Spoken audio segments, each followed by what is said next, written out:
Oke.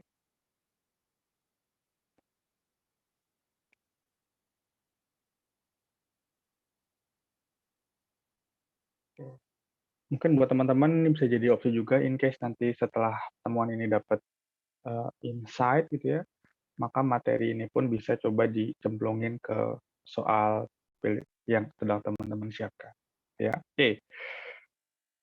Sekarang kita akan ngobrol mengenai penetapan dan ketetapan. Kalau kita ngeliat siklus, sebenarnya saya harus diakui bahwa memang materi ini kemarin cukup banyak ya, kalau di slide dosen lain sampai hampir 60-an gitu ya. Ini seperti biasa coba saya singkat-singkat supaya lebih nyaman dibacanya sebenarnya menurut saya. Saya kalau jadi mahasiswa baca slide banyak banget ya udah puyeng. Meskipun mungkin bisa jadi beberapa teman-teman juga bilang slide saya terlalu singkat. Ya, semoga ini nggak terlalu singkat-singkat amat. Nah, kalau kita ngomongin penetapan dan ketetapan, maka kita akan balik lagi ke pertemuan pertama di mana kita bilang dalam satu siklus KUP, gitu ya, semoga teman-teman ingat, itu ada dua bagian saya buat, dua tabel. Ada yang bagiannya wajib pajak untuk melakukan self-assessment, okay. Kemudian ada bagian dari si fiskus. Ya, dalam rangka apa? Dalam rangka mengawasi pelaksanaan self-assessment system. Dalam prinsip self-assessment, maka yang sudah sama-sama kita tahu, beberapa kali kita obrolin, bahwa yang dimaksud dengan self-assessment system bahwa itu adalah keadaan di mana si wajib pajak ya, itu diharuskan untuk menghitung sendiri, kemudian memperhitungkan, tadi memperhitungkan kredit pajak, ya, kemudian diminta untuk membayar, dan melaporkan semua aktivitas di bidang perpajakannya, sesuai dengan ketentuan yang berlaku. Oke? Ini prinsip dari self-assessment. Tentu saja berseberangan dengan apa yang kita sudah obrolin di PBB. Katanya PBB itu official assessment, di mana nggak ada konsep self-assessment atau mungkin dibilang semi self-assessment, kan ngisi SPOP dulu. Well, iya, mungkin. Secara literatur, maka biasanya PBB dibilang official assessment system. Karena wajib pajak cuma diminta apa? Membayar doang. Yang menghitung, perhitungkan itu si fiskus. Ya. Contohnya, misalnya si wajib pajak sudah menyampaikan pelaporan perpajakannya sebagaimana yang ada di tabel ini. Oke. Wajib pajak bilang bahwa penghasilan saya segini, ini PPh terutang saya, kemudian memperhitungkan kredit pajak, hasilnya ini PPh terutang yang akan dibayar. Dan konsep tabel inilah yang akan dilaporkan dalam SPT. Untuk memudahkan misalnya seperti itu. Oke. Nah, bagaimana jika gitu ya, si wajib pajak ternyata tidak menyampaikan SPT ini sesuai dengan ketentuan perundang-undangan, teman-teman. Oke. Maka apa yang terjadi? Si DJP ya, itu harus ikut campur dalam hal memastikan bahwa si wajib pajak itu sudah menyampaikan SPT sesuai dengan ketentuan yang berlaku. Kalau enggak, ya DJP yang menetapkan jumlah pajak yang terutang.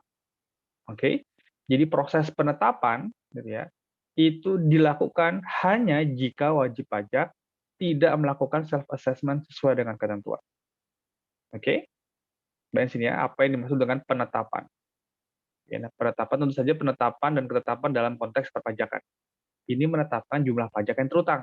Kapan? Kalau wajib pajaknya tidak mengikuti prinsip self assessment sesuai dengan ketentuan perundang-undangan.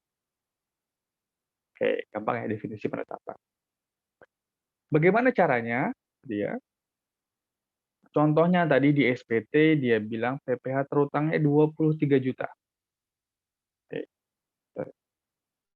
Oke. Si wajib pajak bilang bahwa PPh terutangnya adalah 23 juta. Setelah dilakukan pemeriksaan dengan data-data yang dimiliki oleh pemeriksa berasal dari informasi wajib pajak, maka diketahui bahwa seharusnya wajib pajak itu PPh terutangnya sebesar ini. apa yang dilakukan oleh si wajib pajak? Apa yang dilakukan oleh Fiskus? Ini kita kemarin udah belajar ya. Ini pemeriksaan untuk menguji kepatuhan, ya. Maka output dari si pemeriksaan, sebagaimana sudah kita obrol di pekan sebelumnya, itu adalah outputnya berupa surat ketetapan pajak. Jadi penetapan adalah kata kerjanya, oke. Sedangkan ketetapan itu adalah hasil dari kerja tersebut, si verb-nya, si noun-nya, ya. Surat ketetapan pajak. Apa itu ketetapan pajak? Oke, ada 4 yang dimaksud dengan SKP, surat ketetapan pajak. Ada SKP kurang bayar, ada SKP kurang bayar tambahan, oke. Ada SKP nihil, dan juga ada SKP lebih bayar.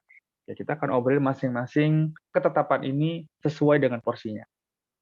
Ya, oke. Pertama, SKPKB. Apa tuh SKPKB? Oke. SKPKB itu adalah ketetapan, ya, yang ada pokoknya, berapa jumlah pokok pajaknya, termasuk memperhitungkan kredit pajak. Oke.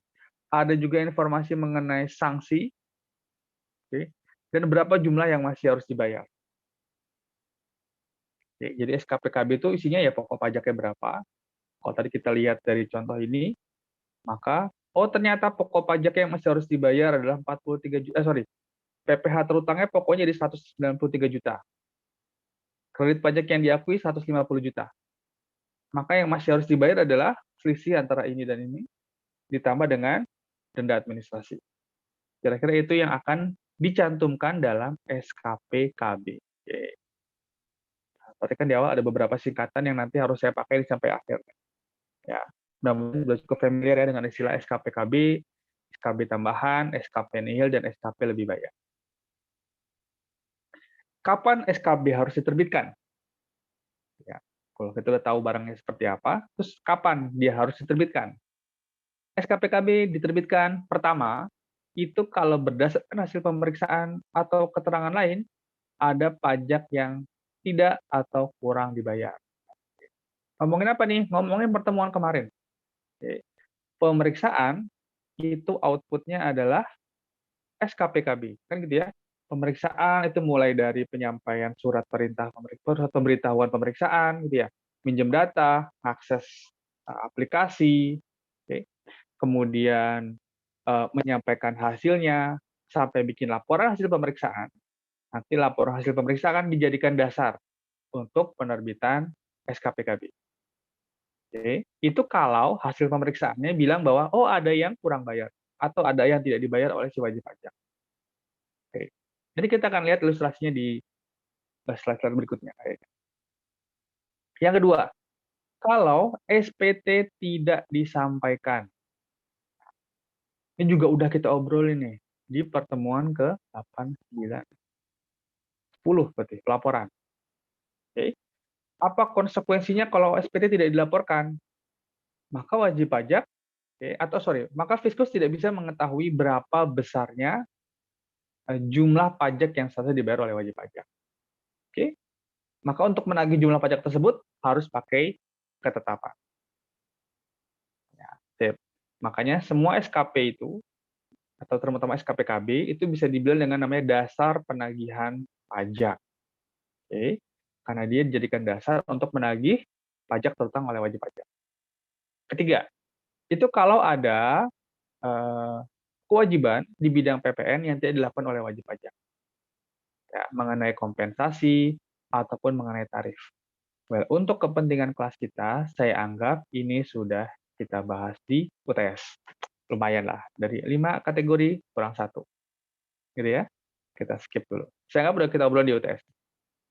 Ya, saya kasih ilustrasi mengenai PPN, tapi mungkin saya lebih senang kita fokus ke PPH aja. Ya, supaya teman-teman saya anggap udah PPN udah dapat lah kemarin. Oke, supaya nggak bingung. Oke, lanjut. Berikutnya, kalau ada kewajiban sebagaimana dimaksud dalam pasal 28, apa teman-teman? Pasal 28 ngomongin apaan ya? Pertemuan kedua setelah UTS, yaitu kewajiban untuk pembukuan, oke, dan juga sebagaimana di pasal 29, yaitu mengenai pemeriksaan tidak dipenuhi oleh wajib pajak. Kalau wajib pajak tidak melakukan pembukuan, apa konsekuensinya di pertemuan sebelum, maka diperiksa. Ya. Termasuk kalau wajib pajak tidak melakukan pasal 29 mengenai pemeriksaan dengan benar. Contohnya apa? Disampaikan surat pemberitahuan pemeriksa, wajib pajak menolak untuk diperiksa. Terbit SKPKB. Wajib pajak tidak memberikan akses kepada pemeriksa. Wajib pajak tidak memberikan dokumen yang dibutuhkan oleh pemeriksa. Dan seterusnya. Oke. Minggu kemarin. Ya. Terakhir, kita mundur agak jauh lagi, yaitu kalau WP itu tidak mendaftarkan diri, WP tidak meregistrasi dirinya, sebagian di pertemuan pertama, atau wajib pajak atau PKP atau pengusaha yang omsetnya sudah lebih dari batasan tertentu, lebih dari 4,8 M, tidak mendaftarkan diri untuk dikukuhkan sebagai PKP. Oke, maka nanti akan diberikan secara jabatan. Kan itu kemarin kita obrolin ya. Oke. Ketika ditetapkan secara jabatan untuk menagih jumlah pajak terutang yang seharusnya sudah dibayar dari tahun-tahun sebelumnya, diterbitkan juga SKPKB. Oke, sampai sini mungkin bisa sambil sedikit nge-refresh apa yang sudah kita bahas di 4 pertemuan sebelumnya. Karena jadi kepakai semua nih. Ya, pelaporan dibahas lagi, pemeriksaan dibahas lagi, oke. Terus terakhir juga tentang registrasi dibahas juga. Oke, sip. Lanjut kalau nggak ada yang komentar. Nah, contoh yang pertama tadi ya, contoh A. Kapan SKPKB diterbitkan? Itu pada saat setelah dilakukan pemeriksaan, itu ditemukan ada pajak yang kurang atau tidak dibayar. Ya, teman-teman. Oke. Dari informasi di sini kelihatan nih. Ya, ini adalah ilustrasi yang sudah saya sampaikan sebenarnya ketika kita ngobrolin mengenai pemeriksaan, teman-teman. Teman-teman masih persis. Saya tidak merubah angkanya, slide-nya pun sama persis. Oke. Jadi ini menyampaikan bahwa kalau ada yang diperiksa, oke, kemudian ada kurang bayarnya, oke, maka nanti setelah pemeriksaan diterbitkan SKPKB. Pasal berapa yang dipakai dalam hal ini? Yaitu sanksi pasal 13 ayat 2. Oke, 13 ayat 2 itu tentang pemeriksaan tahunan dan PPh. Sedangkan 13 ayat 2A itu kalau ngomongin tentang PPN, pemeriksaan PPN. Oke, sip.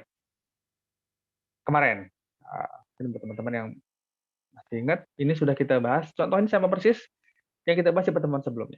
Oke, ada yang perlu saya ulang, teman-teman? Ada yang tanyain? Nggak ada? Lanjut. Kemudian ada cerita nomor 2, itu kalau SPT tidak disampaikan. SPT tidak disampaikan. Oke. Maka juga harus diperiksa dan diterbitkan SKPKB. Apa perbedaannya dengan poin A? Gitu ya. Dalam hal poin A ini, si wajib pajak, kenapa perbedaan antara poin A dan poin B? Kan sama-sama pemeriksaan. Iya, benar, sama-sama pemeriksaan. Hasil sama-sama SKPKB. Perbedaannya adalah dalam poin A, si wajib pajak itu melakukan pembukuan, dia lapor, dan dia melakukan kewajiban pemeriksaan. Oke? Ya, jadi poin A ini, si wajib pajak ini bikin buku, kemudian lapor SPT, dan dia ketika diperiksa melakukan semua kewajiban dia sebagai wajib pajak. Oke. Nomor D, ada yang beda, yaitu si wajib pajak tidak menyampaikan SPT. Oke. Terus beda nggak antara ketentuan di poin A dan poin B? Jawabannya beda. Sama-sama pemeriksaan, gitu ya.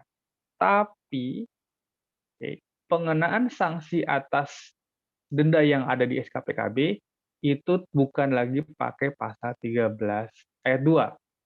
Kalau tadi pasal 13 ayat 2 itu adalah ini itu kalau di Undang-Undang Cipta Kerja rumusnya ada suku bunga acuan plus 15% bagi 12. Oke, hasilnya yang ada di tabel. Sedangkan untuk kalau tidak menyampaikan SPT itu uplift faktornya 20%. Sehingga kalau kita lihat di tabel ya, maka dia akan mengikut ke ketentuan di pasal 13 ayat 3. Oke, kenapa? Beda. Yang 13 ayat 2 yang di sini itu kalau pemeriksaannya berjalan tanpa ditolak, wajib pajak bikin pembukuan, dan wajib pajak menyampaikan SPT. Oke? Oke, kelihatan. Yang nomor 5 itu lebih besar. Iya, kenapa? Karena uplift factor lebih besar. Lanjut. Yang ketiga, SKPKB kalau ada keterangan mengenai PPN dan PPNBM yang tidak seharusnya dikompensasikan. Ya, ini saya bilang dianggap udah masuk ke PTS. Oke. Ya. Yang keempat, apabila kewajiban sebagaimana dimaksud dalam pasal 28, apa tadi teman-teman pasal 28? Pembukuan, Itu Pak. tentang pembukuan. Dan pasal 29 tentang apa? Pemeriksaan. Pemeriksaan. Sip. Pembukuan dan pemeriksaan itu tidak dijalankan sepenuhnya. Oke. Sehingga besar wajib pajak berutang itu susah diketahui oleh si pemeriksa. Sama-sama pemeriksaan, oke. Hanya saja kali ini dia tidak bikin pembukuan atau ketika diperiksa dia menolak, tidak memberikan akses dan seterusnya. Maka ini sama dengan poin B tadi, oke. Kita mengenakan sanksi sesuai dengan ketentuan pasal 13 ayat 3. 13 ayat 3B. Oke. Ya, sama dengan poin B tadi. Gitu ya. Oke. Kemudian untuk poin E, ini adalah ketika wajib pajak itu diterbitkan NPWP atau dikukuhkan PKP secara jabatan. Oke. Kalau dalam hal ini, maka dia juga sama-sama diperiksa, oke, tapi nanti dia dikenakan sesuai dengan ketentuan di pasal 13 ayat 2. Oke? Oke. Udah kelihatan nih perbedaannya antara A, B, C, D, dan E. Sampai sini ada yang mau tanyain? Oke, kalau nggak ada kita lanjut. Terus kapan SKPKB diterbitkan? Oke. Ya, teman-teman bisa membayangkan, maka awal dari SKPKB itu pasti ada pemeriksaan. Oke. Pemeriksaan yang mana nih? Mana ada 2 jenis pemeriksaan tuh. Ada pemeriksaan untuk menguji kepatuhan, ada pemeriksaan untuk tujuan lain. Kira-kira SKPKB itu produk dari pemeriksaan yang mana? SKP produk dari pemeriksaan untuk menguji kepatuhan, teman-teman. Ya, karena tujuan lain tuh kalau ada yang meninggal, kalau ada yang bubar, dan seterusnya. Ya, oke. Kapan harus diterbitkan SKPKB? SKPKB itu harus diterbitkan 5 tahun. Ya. Setelah saat terutangnya pajak, atau berakhirnya masa pajak, atau berakhirnya bagian tahun pajak, atau berakhirnya bagian tahun pajak. Berakhir tahun pajak. Nanti kita lihat ilustrasi sebelah, tapi bahasanya seperti ini. Oke, nah, kalau selama 5 tahun itu tidak terbit SKPKB, atau tidak terbit SKP dalam jenis manapun, maka besar pajak yang terutang menjadi pasti. Bahasa hukum banget. Maksudnya apa menjadi pasti? Artinya dianggap sesuai dengan ketentuan yang ada. Saya sudah menyampaikan SPTOP saya tahun 2014 jadi tahun 2015. Oke. Maka saat ini, karena tidak ada SKPKB yang dikirimkan ke saya, maka saya bisa bilang bahwa SPT yang saya sampaikan dan besar pajak yang terutang dalam SPT tersebut itu sudah sesuai dengan ketentuan di bidang perpajakan. Oke, jadi pasti, maksudnya seperti itu. Oke, lanjut. Ini adalah ketentuan tambahan di Undang-Undang Cipta Kerja, meskipun saya tidak menemukan di susunan dalam satu naskah Undang-Undang HPP. Ya, mungkin membingungkan teman-teman. Maksudnya, di Undang-Undang Cipta Kerja ada informasi seperti ini, ya, tapi saya tidak menemukan di Undang-Undang HPP. Padahal saya anggap ini hal yang cukup krusial. Oke. Maka saya bilang karena Undang-Undang HPP ini belum ada peraturan turunan ya teman-teman. Ya, jadi saat ini memang kita masih menanti nih ketentuan peraturan turunan itu biasanya lebih jelas, lebih detail gitu ya. Tapi yang jelas di Undang-Undang HPP belum ada, tapi diatur di Undang-Undang Cipta Kerja yang menyatakan bahwa meskipun 5 tahun sudah lewat, ya, itu si wajib pajak masih bisa nih diterbitkan SKPKB. Artinya kondisi ini bisa dilanggar. Kondisi ini bisa dilanggar jika ya, si wajib pajak kena tindak pidana di bidang perpajakan. Oke? Jadi kondisi 5 tahun ini bisa diganti, bisa dibatalkan kalau si wajib pajak terkena tindak pidana di bidang perpajakan. Dibuka lagi tuh dosa-dosa yang lama, kira-kira seperti itu. Ya. Kecuali atau selama belum lewat 10 tahun, karena 10 tahun itu merupakan daluarsa penuntutan. Nah, informasi ini sebenarnya baru nih. Informasi ini saya baru, karena sebelumnya saya belum pernah mendengarnya sebelum ada Undang-Undang Cipta Kerja. Saya masih menanti sebenarnya ketentuan yang lebih detail mengenai hal ini. Dan perlu diingat bahwa kan ada gugatannya untuk Undang-Undang Cipta Kerja ya. Mungkin nanti 2 tahun lagi Undang-Undang Cipta Kerja akan diperbaiki, ya. Jadi mungkin ketika teman-teman nanti mulai terjun di dunia kerja, in case harus ngurus perpajakan, nah mungkin informasi yang kita obrolin hari ini berbeda dengan yang akan teman-teman dapatkan nanti 2-3 tahun yang akan datang. Oke, aman Pak, silama gitu ya. Oke, sip. Ya, nggak masalah. Sip, lanjut. Ini ilustrasinya. Kalau misalnya kita akan ngomongin mengenai tahun pajak 2018. Oke. Tahun pajak 2018 itu kalau pakai tahun takwim di tanggal berapa, saya tanggal berapa teman-teman? Nyambung nggak? Kalau saya ngomongin tahun pajak 2018, oke, berarti itu saya ngomongin dari tanggal berapa, saya tanggal berapa ya? Kalau kita pakai istilah dengan tahun takwim. Tahun takwim itu tahun kalender biasa. Berarti 1 tahun pajak Januari 2018. sampai 1 Desember. 1 Januari Gimana? 1 sampai Januari 31 Desember, 2018, Pak. Pak, sampai 31. Sip, mantap. 1 Januari sampai 31 Desember 18. Oke, ini adalah tahun pajak 2018. Maka, sesuai dengan ketentuan tadi bahwa SKPKB untuk PPh Badan tahun pajak 2018 itu diterbitkannya, oke, punya waktu dari sampai gitu ya, saya bilang sampai 31 Desember 2023. Kenapa kita ngitung kapan? Sejak berakhir tahun pajak, kalau 31 Desember itu masih tahun pajak 2018 tuh. Tapi ketika 1 Januari 2019 jam 00.0001, gitu ya, itu tahun pajak 2018 sudah berakhir. Oke. Maka selama rentang waktu 1 Januari 2019 sampai 31 Desember 2023, 5 tahun, 19, 20, 21, 23, benar 5 tahun, ya. Maka DJP dapat menerbitkan SKPKB. Artinya apa? Kalau sudah lewat, nggak boleh terbit SKPKB, kecuali tadi ada tindak pidana perpajakan. Oke, dinyatakan dengan apa? Kalau sudah masuk pemeriksaan bukti permulaan atau penyidikan. Apa tuh bukper? Ya, kemarin udah kita obrol. Ya, ya, jadi jangka waktu penerbitan SKPKB ya cuma di detik ini aja. Maka kalau kita lihat berarti Pak, kemarin kan pemeriksaan jangka waktu 8 bulan. Iya benar. Maka pemeriksaan tidak seharusnya dimulai di bulan Desember 2023. Kenapa? Kalau pemeriksaannya baru dimulai, pemeriksaan atas PPh Badan tahun 2018 baru dimulai Desember 2023, ya, pemeriksaannya mulainya di sini, nanti selesai di 2024. Sudah tidak bisa menerbitkan SKPKB. Oke? Kalau kita hubungkan dengan pembahasan di pertemuan sebelumnya. Karena pemeriksaan kan punya jangka waktu, ya nggak? Ada pemeriksaan kantor, normalnya 6 bulan, ada pemeriksaan lapangan, 8 bulan. Oke. Kalau pemeriksaan baru dimulai di Desember 2023, pemeriksaannya bisa dilakukan, gitu ya. Tapi SKPKB-nya udah nggak bisa terbit, karena ini udah tidak boleh terbit SKPKB. Oke? Oke, supaya berhubungan dengan pembahasan yang ada di pekan sebelumnya.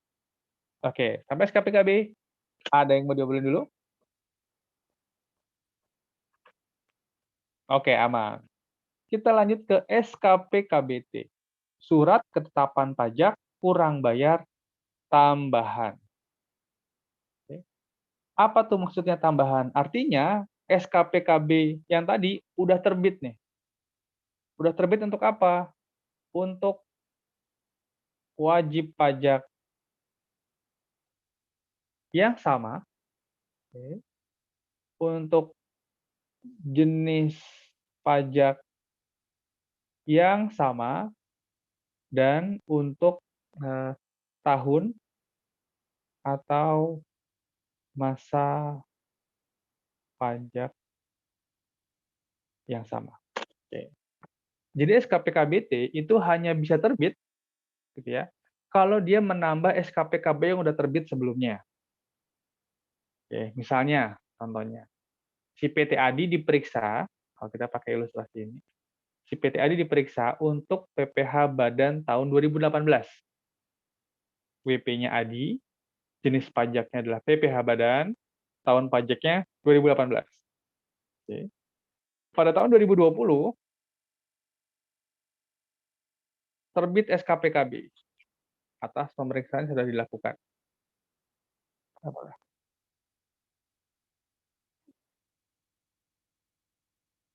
Tunggu sebentar teman-teman.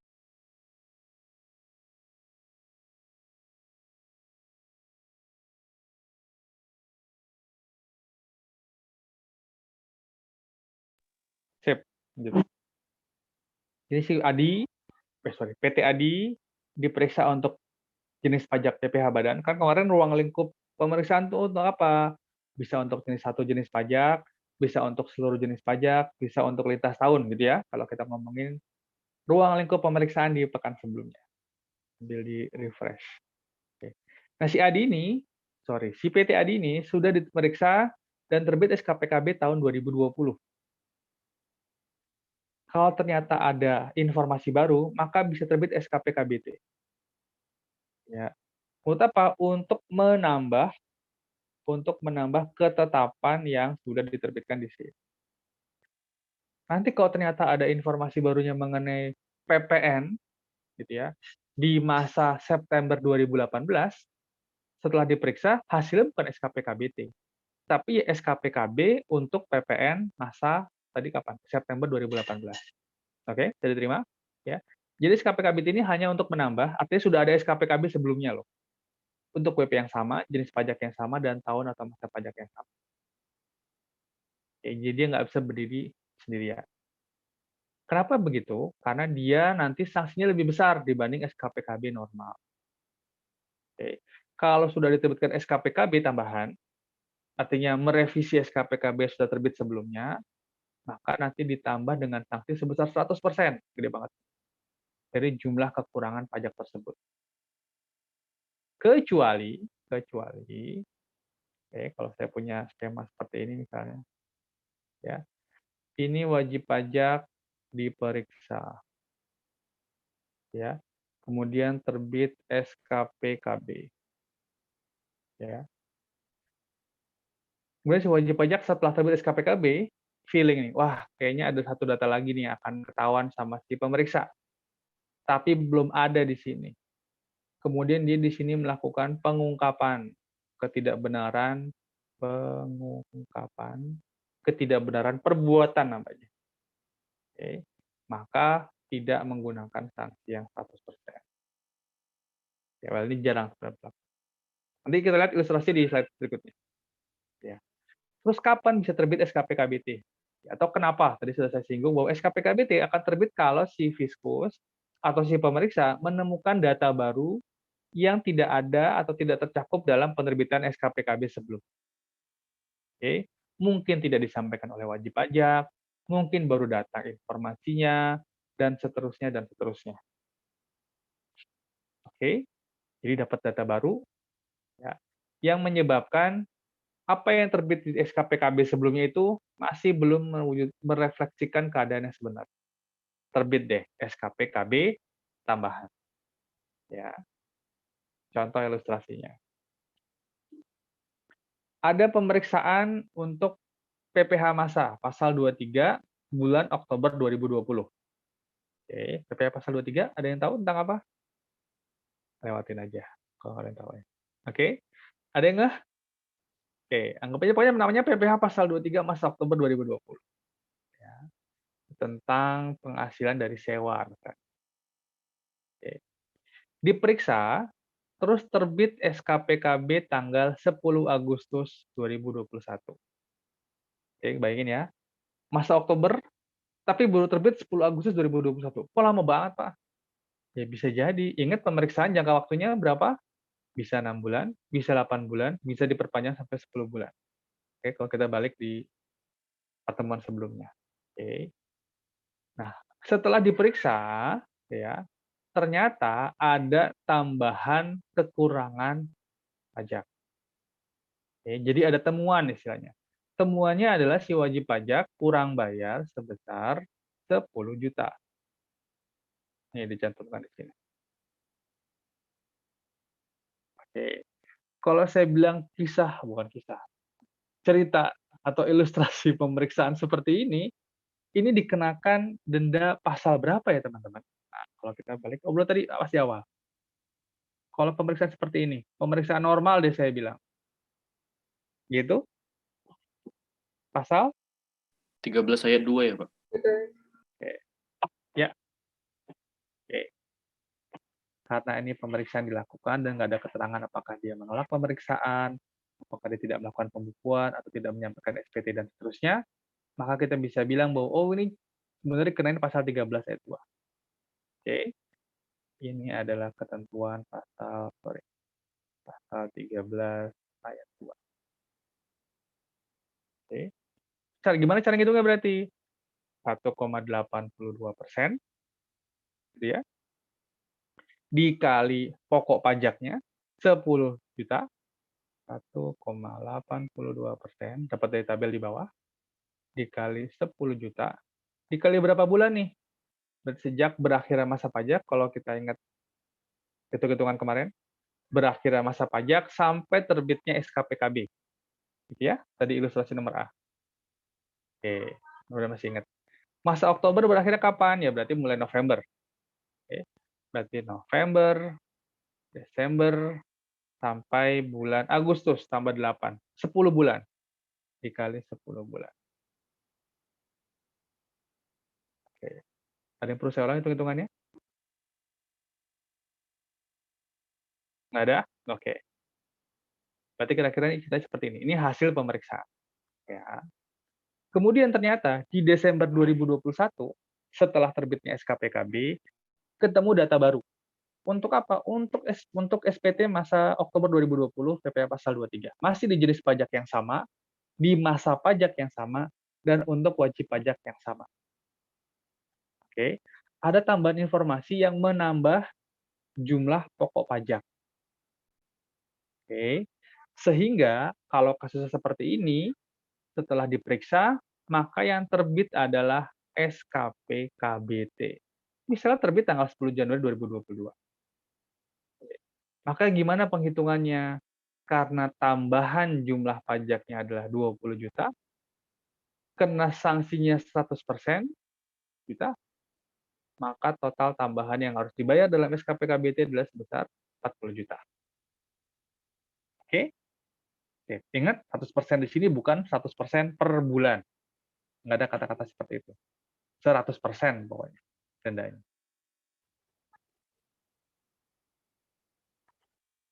Oke. Ada yang perlu saya ulang, teman-teman? SKP KB tambahan? Oke, kalau nggak ada, lanjut. Kapan SKPKBT tambahan, kapan SKPKB tambahan boleh terbitkan? Sama. Oke. Itu adalah menerbitkan SKPKBT ketika berakhirnya tahun pajak 2018, kemudian 5 tahun setelahnya. Sama ya ilustrasinya. Oke. Dan berlaku juga bahwa kalau lewat dari 2014, kalau lewat dari 2023, maksud saya, itu sudah tidak boleh lagi menerbitkan SKPKBT. Kecuali ada tindak pidana di bidang perpajakan atau yang merugikan pendapatan negara. Sip, beres. SKPKB dan juga SKPKB tambahan.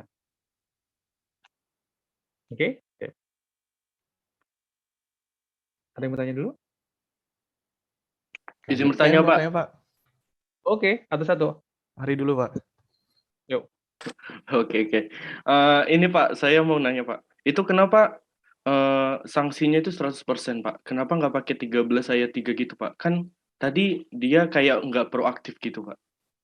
Oke, bedanya adalah kalau SKPKB tambahan itu ingat kemarin, kewajiban si wajib pajak ketika diperiksa itu adalah memberikan semua data yang diperlukan oleh si pemeriksa. Oke. Jadi ketika sudah terbit SKPKB di sini, ilustrasi ini ya, itu seharusnya semua informasi yang dibutuhkan oleh pemeriksa itu sudah diberikan sama si wajib pajak. Oke, sampai ketemu angka 1.820.000. Sorry, sampai ketemu angka 10 juta dan denda 1.820.000. Ya. Ternyata di Desember 2021 dapat data baru. Artinya wajib pajak ini lalai dalam memberikan informasi ketika pemeriksaan yang sebelumnya. Oke, ingat pemeriksaan tuh kemarin bukan cuman sisi wajib pajak doang, bukan cuma sisi Fiskus doang loh. Ingat kemarin ketika pemeriksaan, Fiskus setelah menghitung-hitung dipanggil wajib pajaknya, ya enggak? Dia bikin surat pemberitahuan hasil pemeriksaan, dikasih tahu ini temuan saya, didatengin, diajak ngobrol sama wajib pajak. Bener nggak ini pemeriksaannya? Apakah data semua sudah lengkap? Apakah hasil pemeriksaan saya sesuai dengan keadaan sebenarnya? Udah disetujui. Artinya si Fiskus sama pemeriksa, kebalik, si Fiskus sama wajib pajak itu sudah sama-sama deal mengenai angka ini. Sama-sama menyatakan, oke ini yang paling benar. Oke, ternyata untuk jenis pajak yang sama, masa pajak yang sama, si wajib pajak masih juga bandel, masih ada yang tidak dilaporkan. Oke, makanya padahal dia sudah berjanji nih, berkewajiban nih untuk memenuhi kewajiban sebagai wajib pajak yang diperiksa. Karena dia tadi udah double-double ngelanggarnya, dikenakan sanksi yang lebih besar dibanding pasal 13 ayat 3. Pasal 13 ayat 3 itu kan cuma maksimal 2% per bulan. Kayaknya nggak pernah sampai 2% deh mungkin. Oke, 2% per bulan. Ini langsung kena 100%. Ya, kenapa? Karena dia sudah double-double salah. Salah pertama adalah ketika penyampaian SPT, oke, kesalahan kedua adalah sudah diperiksa, tapi nggak bilang apa adanya, semua tidak disampaikan. Oke. Untuk apa? Deterrence effect gitu ya, supaya wajib pajak memberikan seluruh data ketika pemeriksaan SKPKB, maka kasih tahu kalau sampai di titik ini masih ada data yang belum dikasih, nanti terbitnya datanya dendanya 100% loh. Gitu ya. Sebenarnya memastikan jangan sampai ke tahap SKPKBT. Kalau SKPKBT galak pokoknya, 100% gitu ya. Kan kata nih, kalau kita lihat sanksi tabel tadi itu akan semakin besar dendanya kalau apa, kalau kesalahannya semakin berat, gitu ya. Ada yang cuma tidak menyampaikan SPT, oh dendanya segini. SPT-nya salah, oh segini. Oh ini udah diperiksa, lebih besar lagi. Oh ini nggak bikin pembukuan, lebih susah lagi daripada pemeriksaan, lebih berat lagi. Nah kalau yang ini udah pernah diperiksa, tapi tidak menyampaikan kewajiban sebagaimana yang diatur dalam pasal 29. Oke? Kira-kira mungkin itu penjelasan yang masuk akal versi saya. Oke, Baik, terima kasih, Pak. oke. Eee, siapa tadi ya? Adit ya? Atau siapa tadi? Ya, Pak. Oh iya iya, gimana Dit?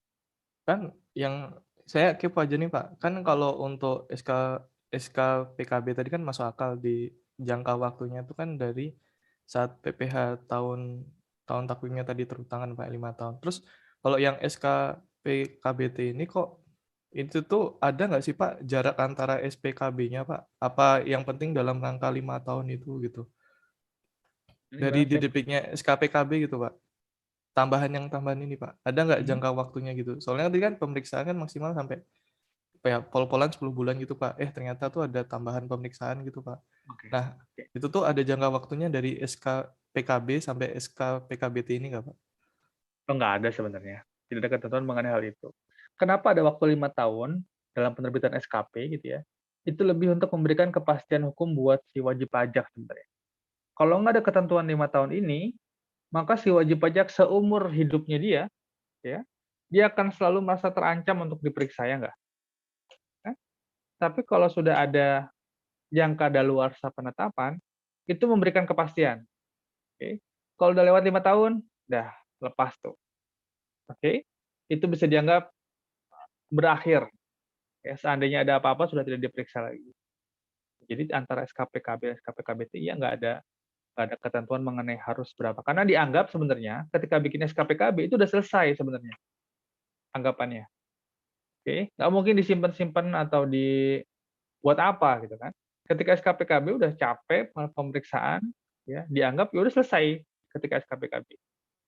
SKPKB tambahan itu hanya jika ternyata di kemudian hari ada data yang sifatnya konkret itu benar-benar tidak diragukan lagi kebenarannya, gitu ya. Misalnya bukti penjualan, faktur penjualan yang belum dimasukkan, yang belum dipotong, kata seperti itu. Jadi ya memang setahu saya nggak ada Mas tadi. Oke, Pak. Terima kasih, Pak. Oke, sip. Oke, ada lagi? Ada, oke. Sekarang kita ke jenis SKP yang berbeda. Kalau tadi kita ngomongin SKP kurang bayar, sekarang kita akan ngomongin SKP lebih bayar. Dari namanya aja lebih bayar, berarti bayarnya kebanyakan, katanya gitu ya. SKP lebih bayar.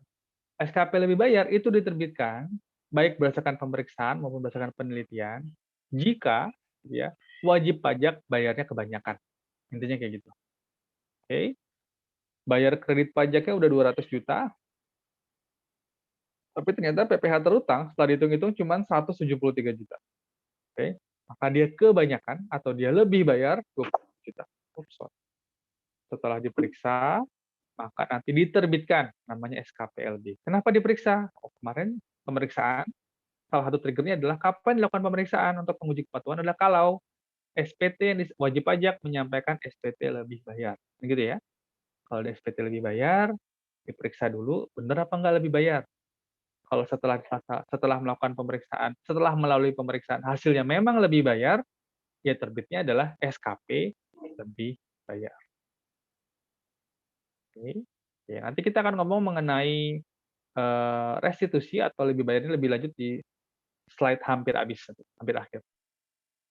Ya. Jadi ada yang kurang bayar, ada lebih bayar. Berikutnya adalah SKP nihil.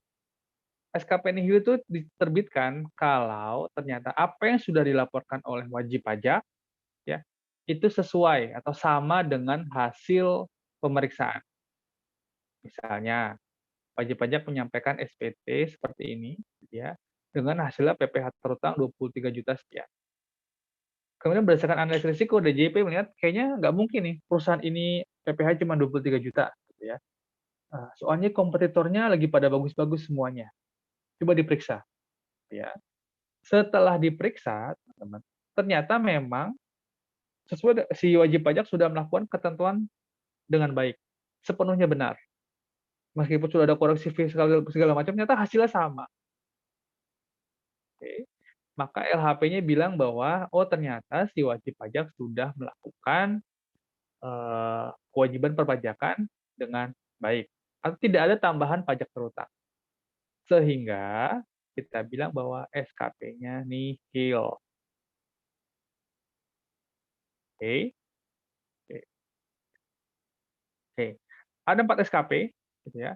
Mulai dari SKP kurang bayar, SKP kurang bayar tambahan, kemudian ada SKP lebih bayar, dan SKP nihil.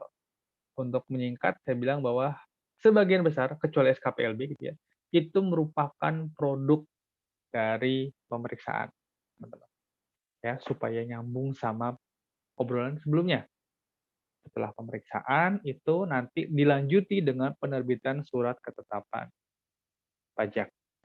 Si proses mulai dari awal pemeriksaan sampai diterbitkannya SKP itu adalah proses penetapan, sedangkan SKP-nya itu kita bilang dengan istilah ketetapan. Oke. Penetapan hanya dilakukan kalau si wajib pajak tidak melakukan prinsip self assessment sesuai dengan ketentuan yang berlaku. Oke ya? Sip. Ya, cukup deh. Kita lanjut. Selain SKP, oke, ada singkatan lain nih guys, gitu ya, singkatan lagi ya.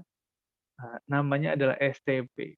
Oke, kalau belajar pajak masih siap untuk berkenalan dengan banyak singkatan. Singkatan satu namanya STP, istilahnya adalah surat tagihan pajak. Berbeda dengan SKP, perbedaan paling colok adalah STP ini tidak didahului dengan proses pemeriksaan. Oke. Jadi kenapa beda SKP sama STP? Karena SKP itu didahului dengan pemeriksaan, sedangkan STP enggak. Itu salah satunya. Ya, atau beda dengan SKPKB apa? Karena ini sama-sama menagih jumlah pajak yang kurang atau tidak dibayar.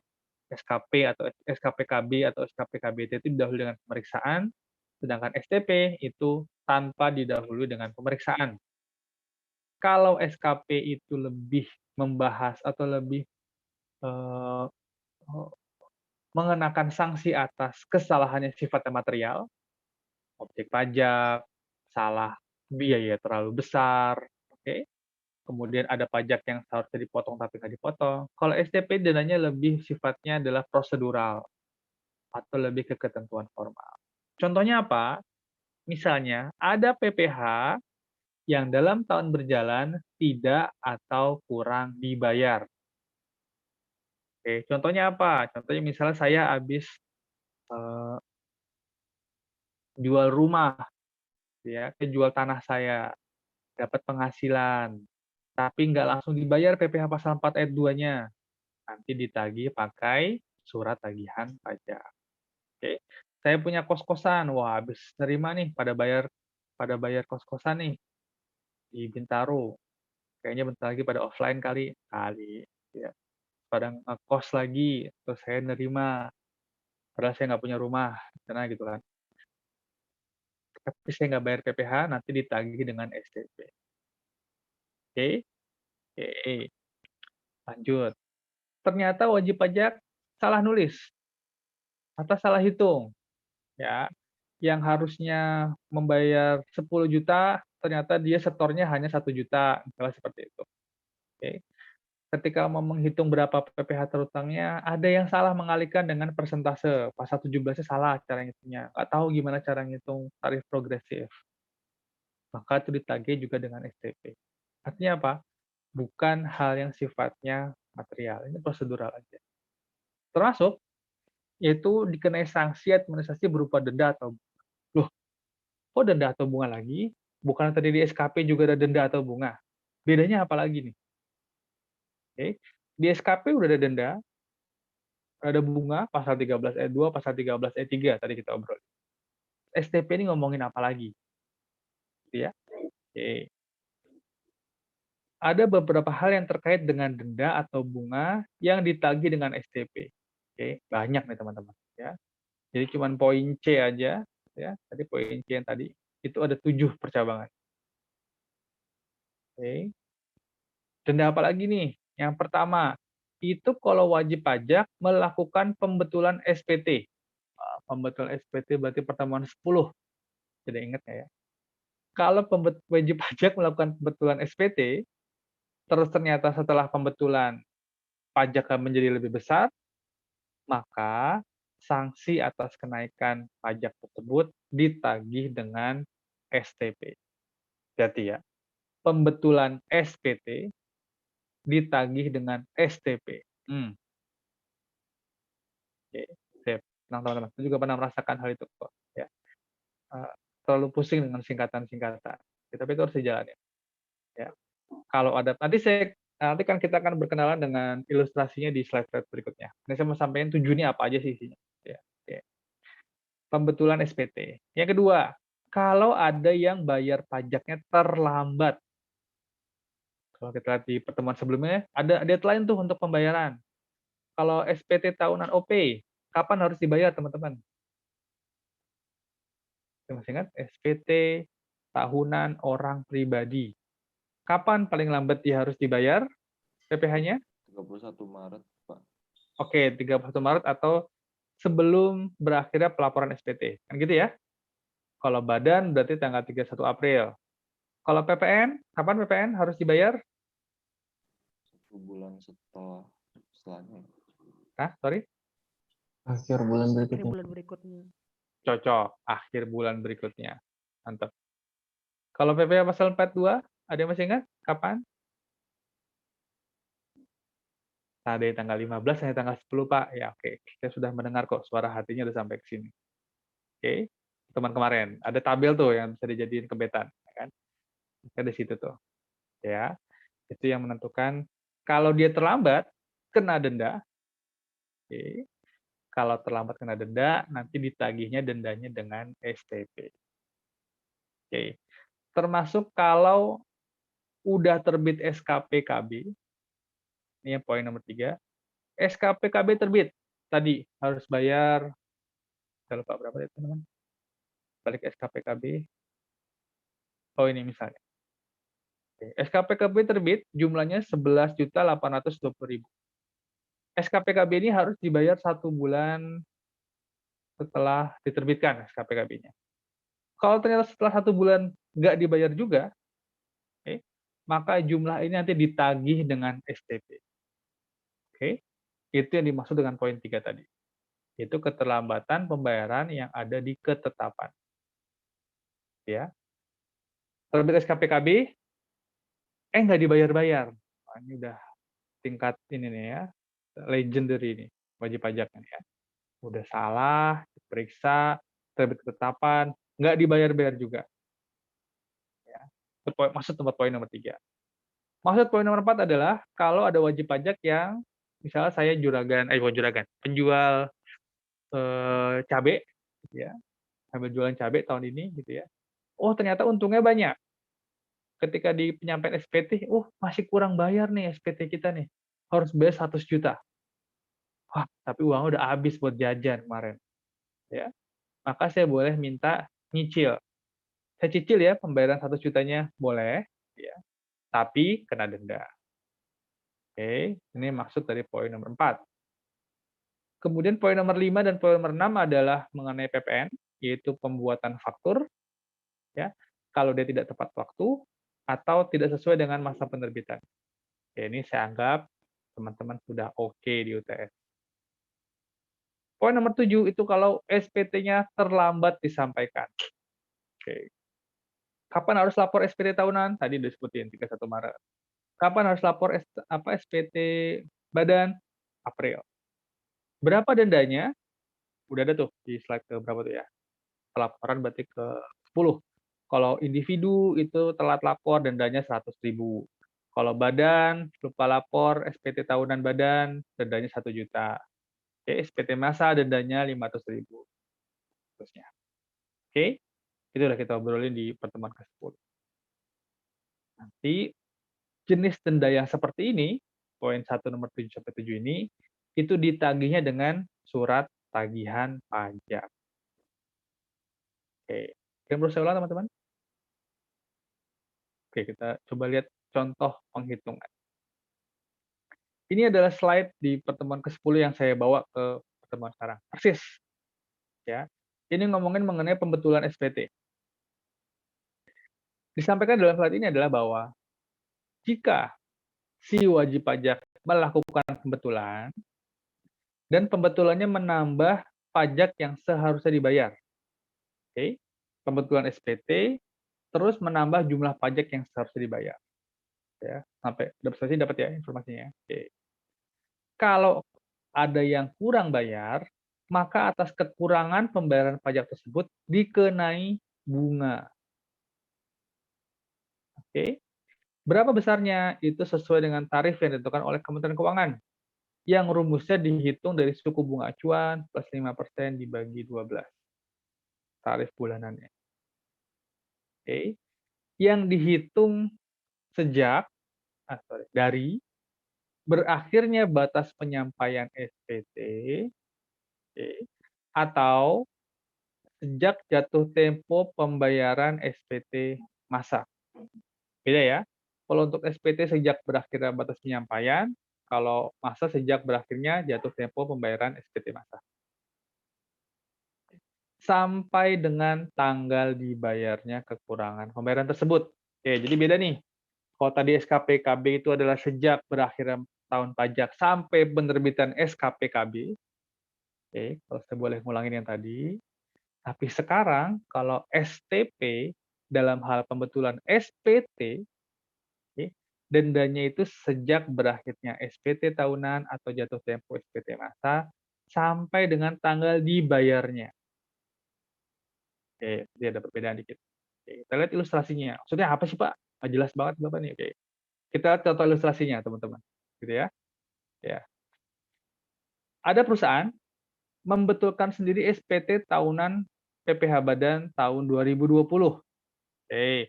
Kalau SPT tahun 2020 harus dibayar, harus dilaporkan kapan, teman-teman?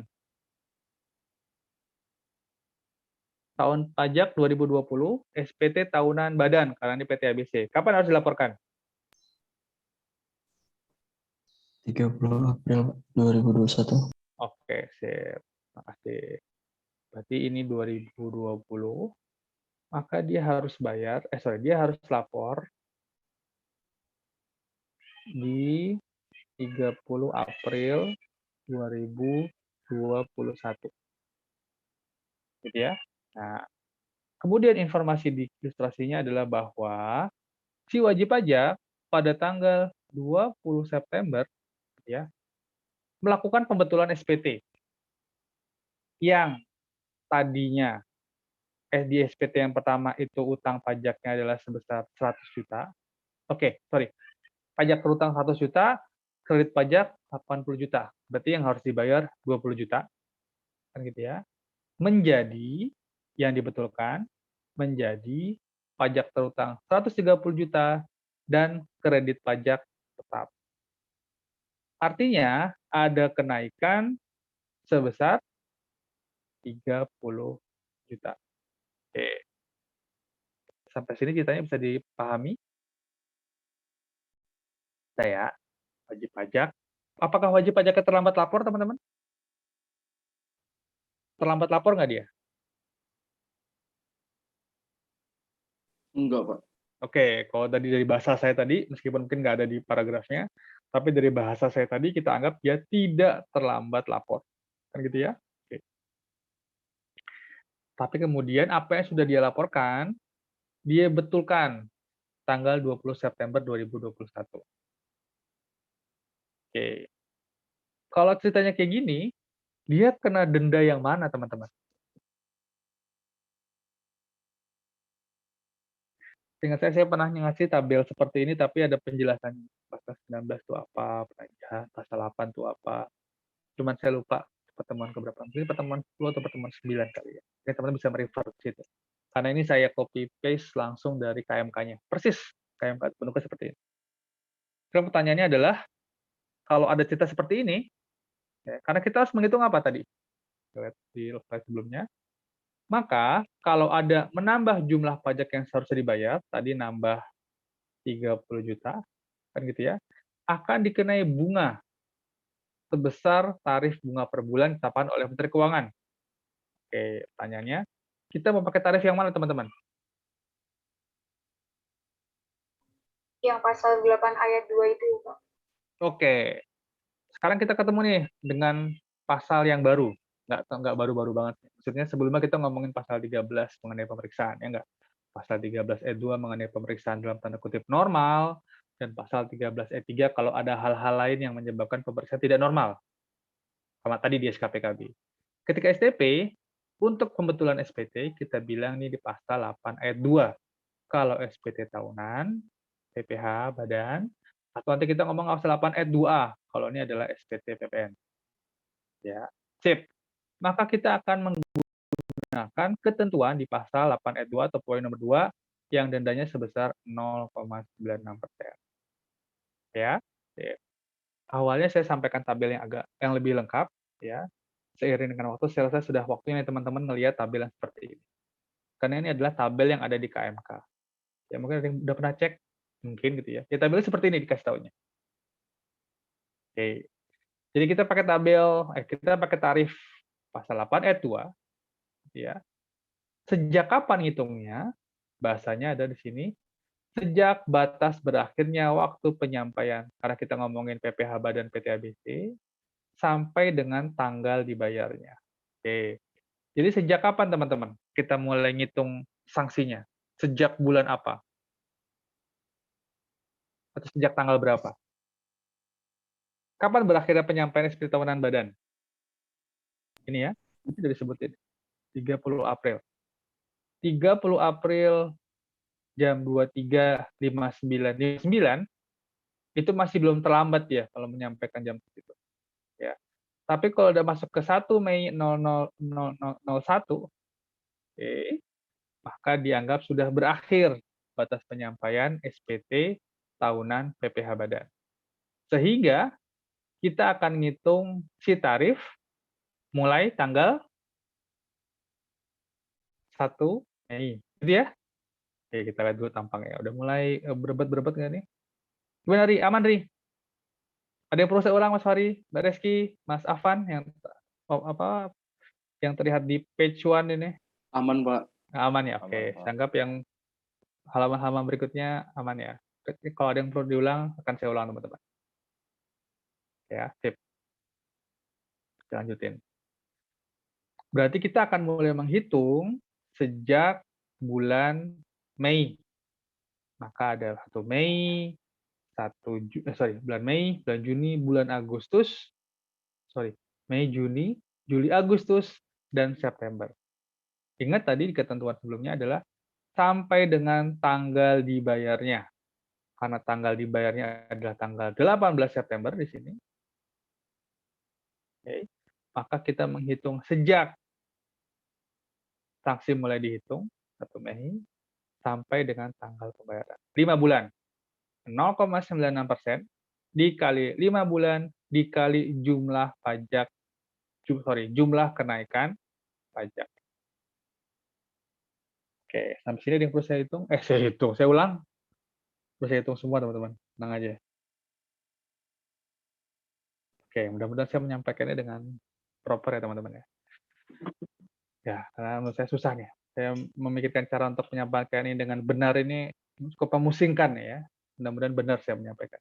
Maksudnya sesuai dengan apa yang dibutuhkan teman-teman. Terus atas nilai sebesar 1,44 juta ini nanti diterbitkan atau ditagih dengan surat tagihan pajak. Oke?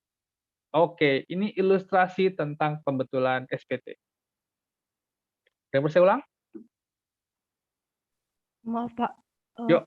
untuk tarif bunga per bulannya itu berubah-ubah ya Pak tiap bulannya? Oke. Atau tetap? Sip, pertanyaan yang bagus.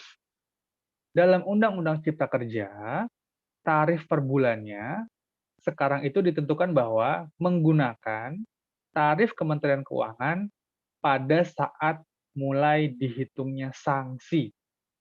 Oke, saya ulang. Tarif yang digunakan adalah tarif saat mulai dihitungnya sanksi. Oke.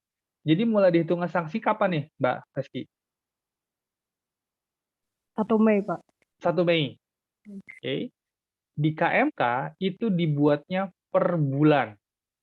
Makanya saya ambil di sini ini adalah sanksi yang dipakai untuk sejak tanggal 1 Mei sama 31 Mei. Jadi kalau ada sanksi yang dihitung mulai sejak tanggal 10 Mei, maka pakai tabel yang ini juga. Kalau ada sanksi yang dihitung mulai sejak tanggal 29 Mei, ya pakai tabel ini juga. Oke.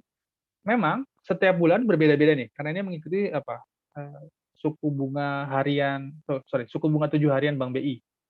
Tentu saja berubah-ubah, ya kan? Tapi ini sudah ditetapkan oleh Kementerian Keuangan. Makanya kita nggak pernah hitung ini nih, rumus SBA plus Apply Factory bagi 12. Kita nggak pernah hitung kan, kelas saya? Ya nggak? Kita nggak pernah hitung, karena ini hanya rumusnya, teman-teman. Rumusnya. Oke. Di tarif KMK-nya, langsung dikasihnya model seperti ini. Oke. Supaya jawabannya pertanyaan lebih terjawab, saya coba tunjukkan, tahu deh ini membantu apa enggak. Saya coba tunjukkan, hilang. Oke, sebentar. Ini adalah model KMK yang disampaikan oleh Badan Kebijakan Fiskal. Ini dia. Oke, teman-teman. Lihat, ini adalah KMK tarif bunga, ada di situs BKF. Ini tarif bunga tanggal 1 Januari 2022 sampai 31 Januari. Coba kita lihat bagaimana dia bentuknya. Oke, seperti ini. Ini adalah tarif yang dihitung kalau ada bunga yang dihitung sejak 1 Januari 2022 sampai 31 Januari 2022. Oke, kita lihat lagi. Ada nggak tanggal berikutnya? Ups. Oke. Oke, kita lihat misalnya awal-awal. Ini Maret 2021. Ya, kok gini, mencong. Nah, ini adalah kalau kita mulai ngitung bunga sejak di bulan Maret 2021. Oke, tampilannya seperti ini. Setiap bulan berbeda-beda, maka teman-teman lihat bahwa setiap bulan si Kementerian Keuangan itu menetapkan selalu tarif KMK yang berbeda-beda karena mereka mengikuti fluktuasi suku bunga acuan. Oke, tapi kita nggak pernah disuruh ngitung nih suku bunga acuan plus uplift factor. Yang perlu kita tahu adalah bagaimana membaca tabel yang dikeluarkan oleh KMK ini. Oke, tadi kita lihat yang Mei, ya. Oke, yang Mei ya ini tampilannya. Oke, kenapa? Karena kita menghitung bunga sejak tanggal 1 Mei. Itu Mbak Rizky ya. Oke, ada yang perlu saya tambahin lagi? Baik Pak, paham Pak. Makasih Oke, Pak. oke. Sip. Gimana? Bagus tanyanya. Kita kembalikan ke slide.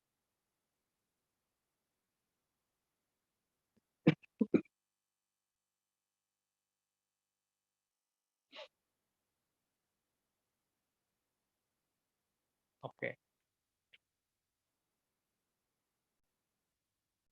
Ya, ini untuk ilustrasi mengenai pembetulan SPPT. Oke, kita ke ilustrasi berikutnya. Sekarang ada orang pribadi yang menyampaikan SPT tahunan PPHOP tahun pajak 2020. Ya, tapi dia menyampaikannya pada tanggal 17 Juli 2021. Oke.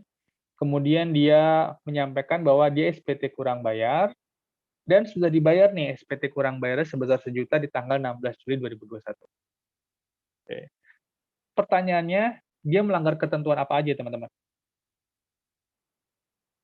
Lapor SPT-nya, Pak. Oke, sip. Lapor SPT telat gitu, Mas Mol ya.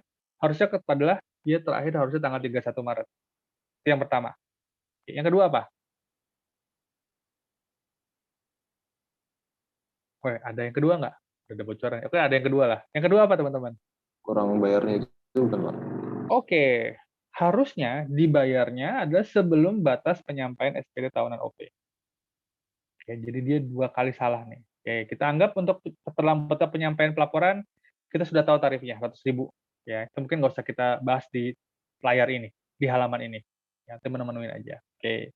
Berarti kita punya informasi bahwa atas keterlambatan pembayaran, ya, itu diterbitkan STP tanggal 15 Agustus 2021. Oke. Oke. Kemudian ada informasi bahwa sanksi dihitung sejak terakhir jatuh tempo sampai dengan tanggal pembayaran. Ilustrasi seperti ini. Oke. Tadi dia harusnya lapornya di tanggal 31 Maret. Harusnya di sini, ya kan? Tapi kemudian dia lapornya di tanggal 17 Juli, lapor, dan pembayaran dilakukan pada tanggal 16 Juli. Oke. STP-nya terbit tanggal 15 Agustus. Oke, sekarang kalau saya hubungkan dengan pertanyaannya, oke, tanya dulu deh. Ini karena tadi kata si Mau dia sudah terlambat membayar, maka nanti akan dikenakan sanksi atas keterlambatan pembayaran. Sejak tanggal berapa kita mulai menghitung keterlambatan sanksinya? 1 April, Pak. Oke, sip, cocok. Ada yang perlu saya ulang 1 April? Apa semuanya udah sepakat? 1 April ya? Maka nih bulan pertama, ini bulan kedua, bulan ketiga, sampai tanggal berapa teman-teman? Sampai 16 Juli, 17 Juli, apa 15 Agustus?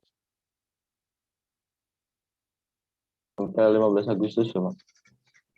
15 Agustus, Sampai tempo pembayaran, 16 Juli Pak.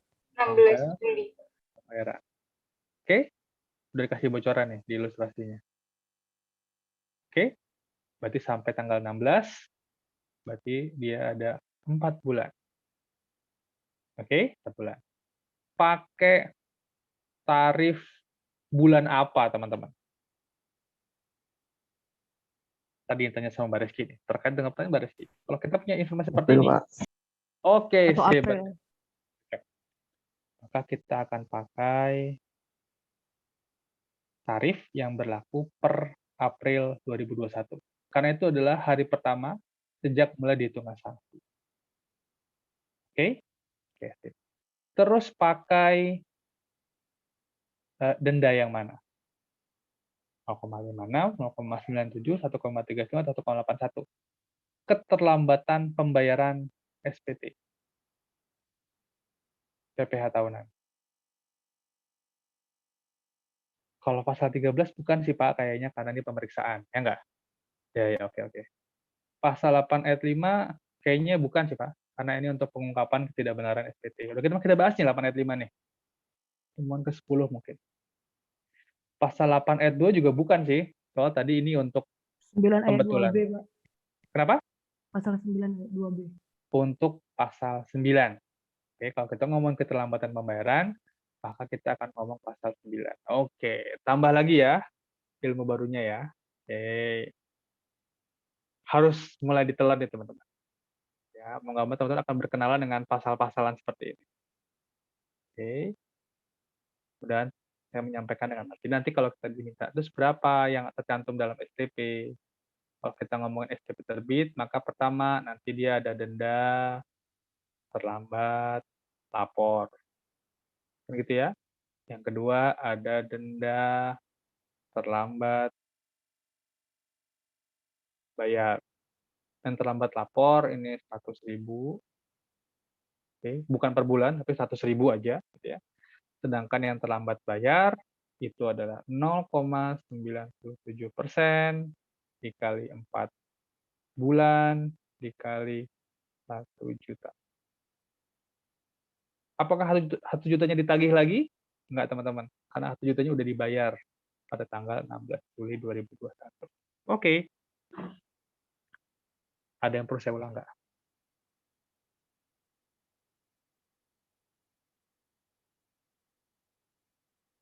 Udah tahu kenapanya? Kenapa 0,97%, kenapa 4 bulan, kenapa 1 juta? Udah bisa diterima semuanya? Kan angka sekedar angka, ya enggak? Angka ini kan sekedar angka. Yang penting teman-teman tahu kenapa saya pakai 0,97, kenapa pakai 4 bulan, kenapa pakai 1 juta. Oke? Oke. Oke, makasih. Lanjut. Tenang aja, tinggal dikit lagi, tinggal 7 slide lagi kok. Beres sebelum setengah 10 beres sekali. Ya. Berikutnya, sekarang kita ngomongin PPN. Ya. PTD menyampaikan SPT masa PPN masa Oktober 2020 pada tanggal 5 Desember. Ya. Jumlah kurang bayarnya tanggal 1 juta, dibayar pada tanggal 5 Desember juga. Diterbitkan STP tanggal 20 Januari. Oke, berarti sekarang SPT masa PPN masa pajak Oktober 2020. Kapan terakhir harus dilaporkan, teman-teman? Kalau masa pajak Oktober 2020. Kapan dia harus dilaporkan? Akhir 30 November. November. Sip. Cocok, cakep lah. Pokoknya di sini harusnya dia deadline penyampaian SPT maupun deadline pembayaran. Kan gitu ya.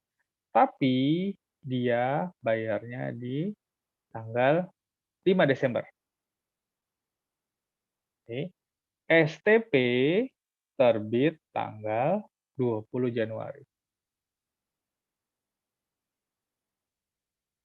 Oke, informasinya. Si kurang bayar itu seharusnya dilunasi tanggal 30 November. Oke. Dalam hal ini, karena ini PPN, sanksi bunganya adalah pasal 9 ayat 2 sejak 1 Desember 2020. Sehingga tanpa harus mengulangi cerita di ilustrasi sebelumnya, maka saya bilang bahwa untuk menghitung denda ini, kita menggunakan tarif KMK, KMK perpajakan per tanggal Desember 2020. Oke? Oke. Menggunakan pasal yang mana? Karena ini adalah keterlambatan pembayaran, maka kita pakai yang pasal 9, 0,94%. Sehingga cara ngitung dendanya adalah 0,94% dikali 1 bulan, karena cuma di Desember doang, oke, dikali berapa juta ya? 1 juta. Oke. Ada yang perlu saya ulang?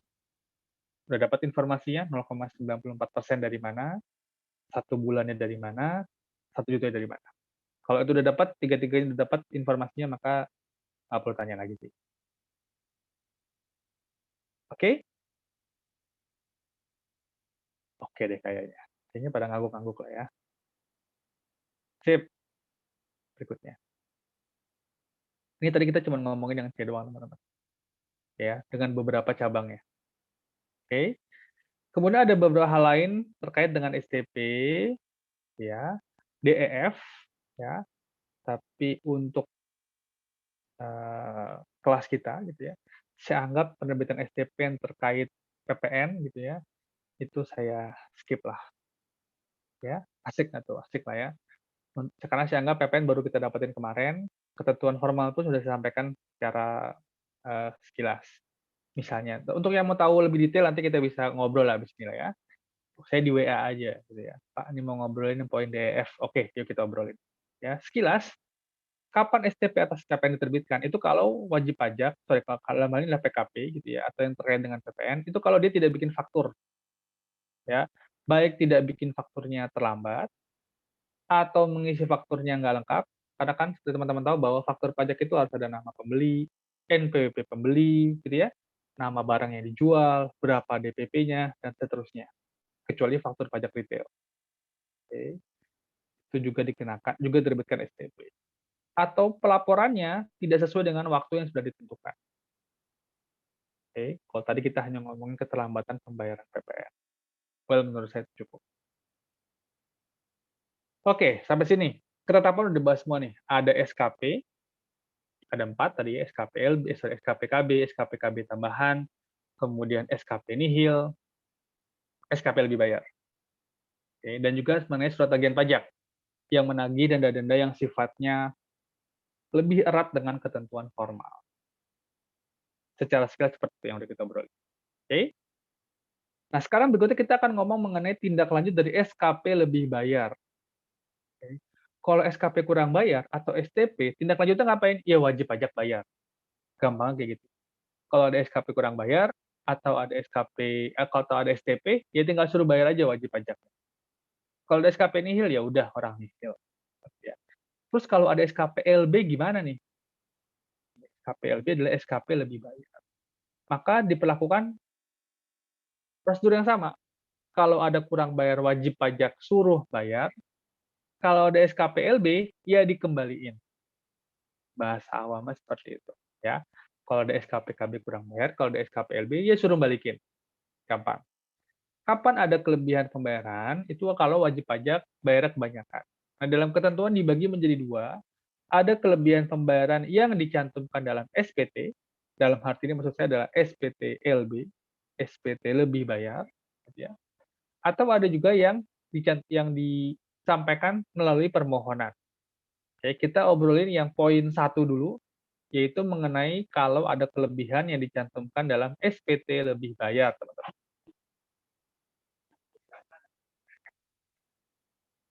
Bentar, teman-teman.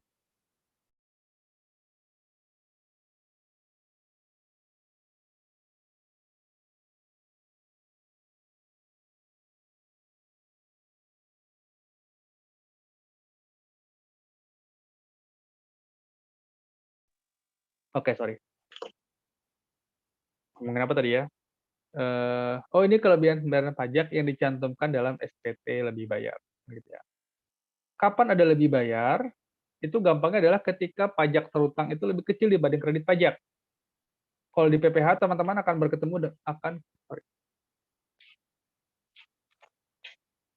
teman-teman akan ketemu dengan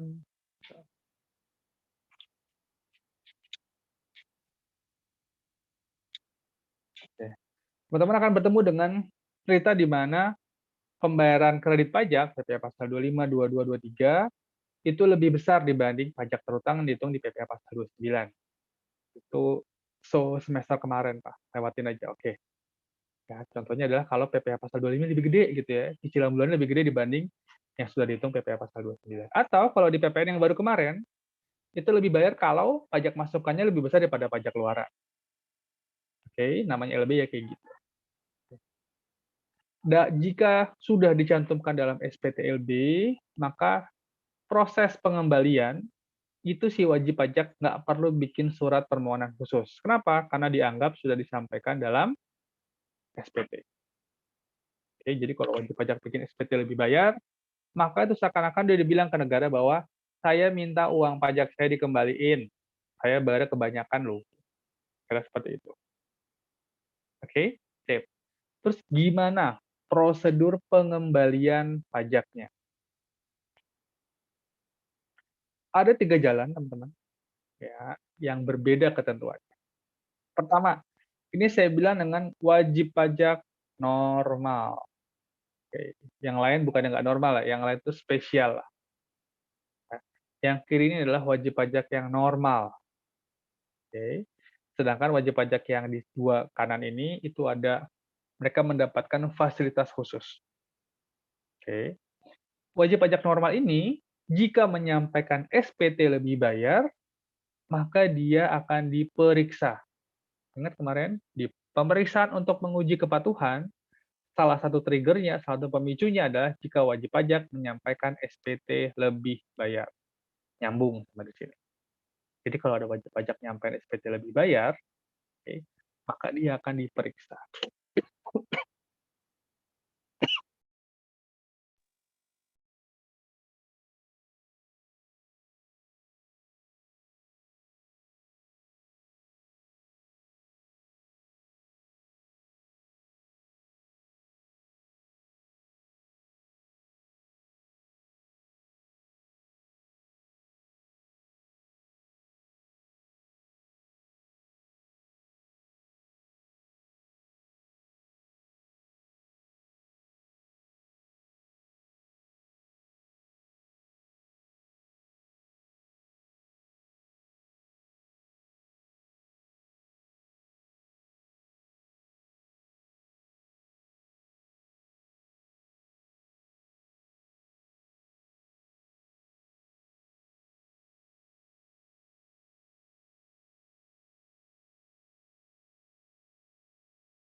Sorry teman-teman.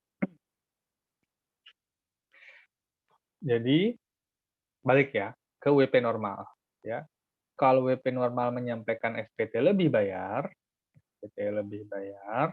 maka nanti dia akan diperiksa dulu. Oke. Setelah diperiksa, 12 bulan setelah penyampaian SPT-LB, maka harus terbit namanya SKP. Nah, balik ke SKP lagi. Ingat 12 bulan. Sehingga sebenarnya timeline-nya si DJP itu cukup padat. Kalau ada yang menyampaikan SPT-LB, masuk kriteria WP normal, maka dia harus lihat nih, saya pemeriksaan butuh waktu, misalnya pemeriksaan normal sekitar 6 bulan. Oke. Padahal 12 bulan setelah SPT-LB disampaikan, saya harus ngasih keputusan nih, LB dia diterima atau enggak, lebih bayar dia akan dikembalikan atau enggak. Oke, maka si DJP harus mikir-mikir, jangan sampai lewat 12 bulan. Karena kalau lewat 12 bulan, maka permohonannya dianggap diterima dan harus terbitkan SKP-LB. Oke. Padahal hasil pemeriksaan di sini itu nggak harus selalu SKP-LB. Bisa aja, dan mungkin sering gitu ya, wajib pajak menyampaikan SPT lebih bayar, terus diperiksa, nanti hasilnya SKPKB. Nah, bisa jadi teman-teman. Setelah diperiksa, data-data dilihat, oh salah nih, ini objek pajaknya kurang banyak. Ini harusnya oleh objek pajak yang dilaporkan. Oh, ini biayanya terlalu besar. Ujung-ujungnya malah kurang bayar. Ada nggak? Ada. Makanya banyak wajib pajak yang nggak pengen sebenarnya menyampaikan SPT lebih bayar. Kenapa? Karena kalau dia menyampaikan SPT lebih bayar, dia malah diperiksa. Ya. Oke. Ini untuk wajib pajak normal. Bagaimana dengan wajib pajak yang dua ini? Ya. Wajib pajak yang punya fasilitas. Kalau mereka wajib pajak dengan kriteria tertentu, atau wajib pajak yang memenuhi persyaratan tertentu, namanya nggak enak ya teman-teman ya? Ya, oke, itu juga butuh baca ini emang tuh masih kuliah gitu ya, nggak asik nih bacanya nih, ya. Ribet gitu bahkan, tapi emang ketentuannya seperti itu. Yang nama istilahnya adalah WP kriteria tertentu dan WP yang memenuhi persyaratan tertentu. Kalau mereka yang menyampaikan SPTLB, maka tidak melalui proses pemeriksaan, tapi hanya melalui proses penelitian. Penelitian itu ngapain sih? Penelitian itu adalah mencocokkan, memastikan bahwa SPT-nya lengkap, sudah mencantumkan dokumen-dokumen yang diperlukan. Kalau emang SPT-nya tahunan berarti sudah menyampaikan laporan keuangan dan seterusnya. Cuma diteliti doang, benar apa enggak? Setelah diteliti, dalam jangka waktu yang lebih singkat dibanding 12 bulan, yaitu 3 bulan untuk jenis pajak PPh dan 1 bulan untuk PPN, maka si DJP sudah harus menerbitkan surat keputusan. Tapi bukan SKP. Yang terbit adalah langsung disetujui pengembalian pendahuluan kelebihan pajak. Oke. Kenapa? Karena adalah WP-WP tertentu. Oke. Untuk mendapatkan gambaran mengenai proses pengembalian sebenarnya, kalau teman-teman udah tahu istilah ini, saya tutup sebentar ini. Nanti sebenarnya sejak ada surat keputusan, baik dia SKPLB maupun surat keputusan pendahuluan dari pengembalian kelebihan pajak, wah singkatannya panjang ya. Itu nanti dari sini akan diberikan namanya adalah surat keputusan pengembalian kelebihan pajak. Waduh, singkatan semua Pak ya. Ini cukup tahu aja. Ya. Nanti dari sini, dan ini ranahnya bukan ranah DJP lagi, ini masih di DJP. Ya. Nanti ini mulai ke Dirjen Anggaran. Ya. Nanti dia akan diberikan namanya surat perintah membayar kelebihan pajak. Baru dari sini akan diberikan, restitusi, atau juga terlambat akan diberikan imbalan bunga. Oke. Jadi penerbitan SKPLB atau penerbitan SKPKPP ini bukan berarti langsung dibayar sama DJP. Langsung dibayar sama negara. Karena DJP tidak punya kewenangan untuk mengeluarkan uang dari APBN. DJP sesuai role-nya, dia adalah memfasilitasi penerimaan pajak. Ketika harus ada uang yang keluar dari kas negara, itu bukan ranah DJP. Ketika DJP harus bangun gedung, kan DJP bikin perencanaan, yang bayar ya orang lain, unit lain. Oke, karena fungsinya berbeda. Jadi teman-teman, yang mau saya sampaikan adalah ketika sudah sampai tahap ini uang, misalnya SKPLB gitu ya, ini uang ini belum sampai di tangannya wajib pajak. Masih ada tahapan lagi teman-teman. Ya, kita cuma ngomong sampai sini aja, sampai yang ranah DJP-nya berakhir. Oke? Oke. Jadi at least sampai sini kita tahu ada 2 jalur. Ada jalur normal, ada jalur spesial. Oke, pertanyaan adalah, kenapa sih kriteria tertentu ini dan memenuhi persyaratan dapat fasilitas yang kayaknya mewah banget gitu ya dibanding yang normal? Maka saya sampaikan bahwa si WP kriteria tertentu yang dicantumkan dalam pasal 17C Undang-Undang KUP ini itu adalah siapa aja sih? Pertama, dia adalah WP yang selalu tepat waktu dalam menyampaikan SPT. Ya, mau SPT tahunan badan atau mau SPT masa. Gampangnya seperti itu. 2, WP ini nggak punya tunggakan pajak, nggak punya utang pajak sama sekali, kecuali yang dicicil, itu masih boleh. Tapi kalau utang pajak, nggak boleh. Yang ketiga, si WP itu juga laporan keuangannya harus sudah diaudit, oke, selama 3 tahun berturut-turut, oke, dan nggak pernah dipidana di bidang tindak pidana perpajakan. Ingat, kata-kata "dan" di sini itu artinya akumulasi. Oke? Berarti kalau mau masuk WP kriteria tertentu, dia harus mendapatkan 4 persyaratan ini. Oke, ya ini kayak anak baik-baik lah, ini rajin-rajin lah. Oke, kalau mahasiswa ini kayak Fahri gitu lah ya, yang paling rajin ya. Oke, ini WP baik-baik semuanya, makanya dikasih fasilitas. Oke, ya. Ini yang 17C ya. Kalau yang 17D, WP yang memenuhi persyaratan tertentu, itu adalah wajib pajak yang 1, dia bukan pengusaha atau pekerja bebas. Artinya ini WP karyawan. Kalau WP karyawan minta restitusi, oke, maka dia juga mendapatkan fasilitas tanpa pemeriksaan. Ya.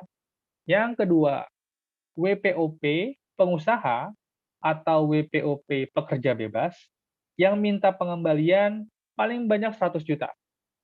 Oke, jadi batasi jumlahnya. Yang ketiga, WP badan juga bisa, tapi dia minta restitusinya paling banyak 1 miliar. Oke. Atau PKP yang menyampaikan SPTLB itu dengan SPTLB-nya maksimal 1 miliar. Oke, ini kata-kata atau, berartinya salah satu aja udah boleh. Kita sama tadi kriteria tertentu.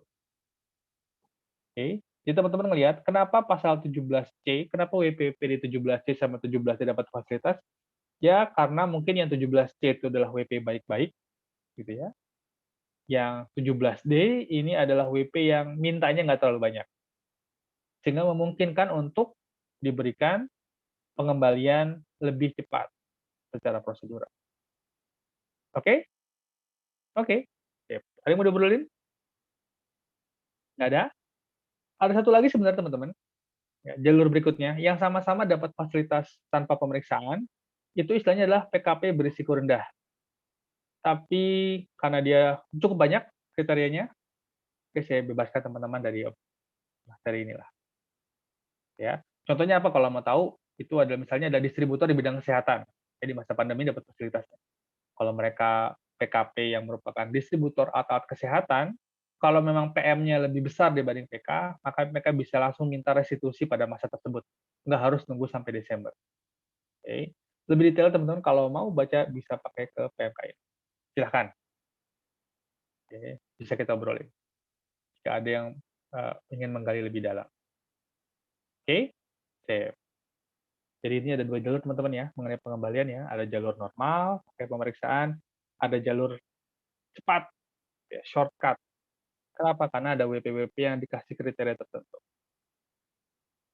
Berikutnya, itu adalah kelebihan pembayaran pajak tanpa melalui SPT. Artinya bukan SPTLB. Kenapa? Karena ada pembayaran yang seharusnya tidak dibayar. Misalnya, ada orang dapat warisan, ya, karena saking semangatnya dapat warisan, dia langsung bayar PPh-nya. Padahal warisan bukan objek pajak. Oke? Ada wajib pajak yang sudah pensiun misalnya, kemudian potongan pensiunnya atau potongan apa namanya, kalau buat pegawai swasta namanya apa ya, pesangonnya gitu ya, melebihi yang seharusnya. Oke? Dan tidak disampaikan dalam SPT.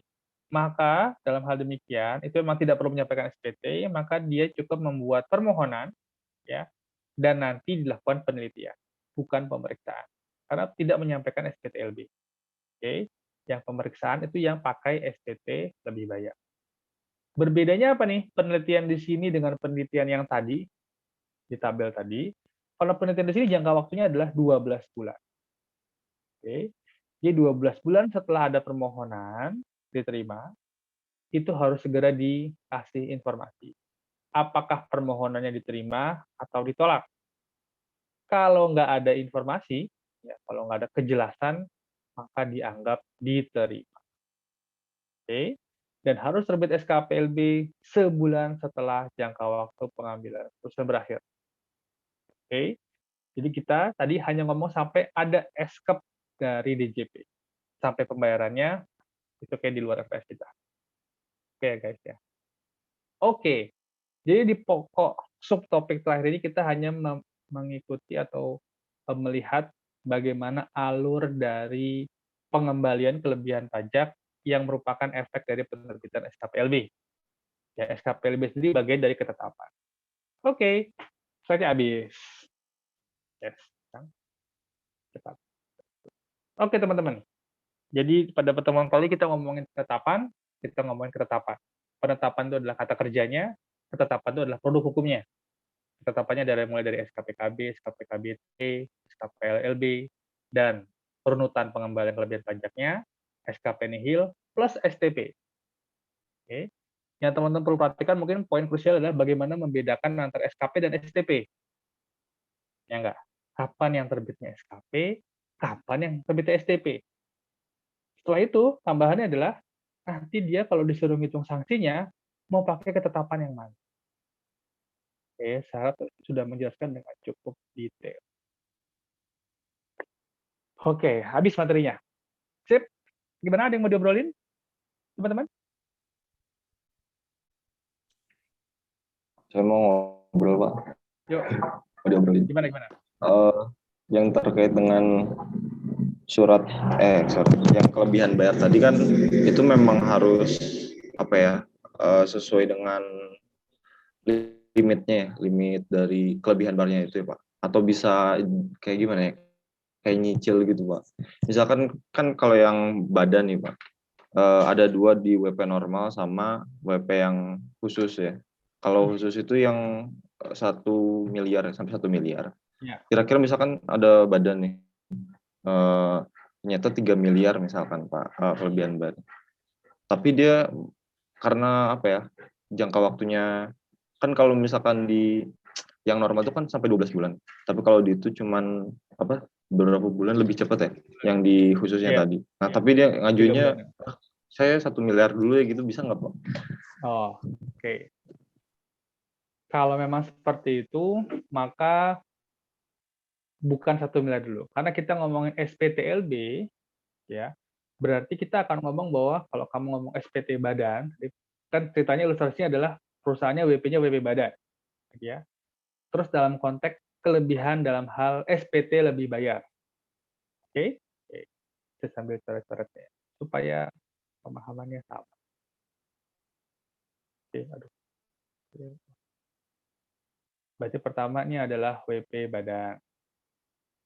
Oke, udah WP badan, dia menyampaikan SPT lebih bayar. Tentu saja konteksnya adalah SPT tahunan badan. Ini ya ceritanya ya. Oke. Nah, sekarang sebenarnya dia itu LB-nya adalah 3 miliar. Oke, 3 miliar. Dan dia bukan non 17C. Gitu ya, Mas Maul? Apa? Iya, Pak. Maul gitu ya. Dia bukan 17C. Dia bukan wajib pajak yang baik-baik. Karena kalau dia baik-baik, dia nggak perlu mikirin berapa miliarnya. Kan gitu ya. Sekarang kalau dia mau mendapatkan fasilitas 17D, oke, maka kan ada batasan bahwa lebih bayarnya itu paling banyak 1 miliar. Apakah boleh dia nyicil tahun ini minta 1 miliar, 1 miliar, 1 miliar? Ya cara nyicilnya adalah dia menyampaikan LB di tahun tersebut, LB-nya 1 miliar aja. Bisa nggak dia mengakali seperti itu? Misalnya kita ngomongin tahun 2021, maka dia bikin SPT LB tahun 2021 itu adalah LB-nya LB 1 miliar. Apakah bisa disimpan LB 2 miliarnya? Well, itu jadi aneh. Itu dia akan mengakali penghitungan atau mengakali pelaporan keuangannya dia. Oke. Jadi kalau memang dia mau cari jalan pintas gitu ya, nggak mau ribet, ya bisa aja. Meskipun dia LB-nya 3 miliar, ya dia bilang LB saya cuma 1 miliar. Selesai. Ya, dipercepat pengembalian. Tapi ya nggak bisa. Berarti kalau dia mau nyicil, berarti kan dia harus bikin SPT LB 211 miliar, LB di 2022 1 miliar, 2023 1 miliar. Oke. Nanti akan tercampur nih dengan pendapatan dan rugi di tahun yang bersangkutan. Karena dia bukan permohonan. Kalau tadi kebayangin adalah permohonan dicicil 1 miliar dulu, 1 miliar dulu, 1 miliar dulu. Ingat, untuk jalur yang pertama, yang kelebihan pembayaran pajak yang nomor 1 tadi, itu dalam hal ada penyampaian SPTLB, Mas Bro. Jadi bukan lewat permohonan. Oke? Oke, Pak. Oh ya, oke. Udah kayak konsultan aja nanya. Ya. Sip. Yang lain teman-teman? Ada yang mau diobrolin dulu?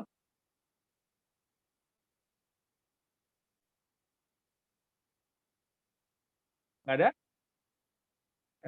Oke. Kalau gitu saya numpang foto dulu. 1, 2, 3. Oke. Kita siap-siap bungkus.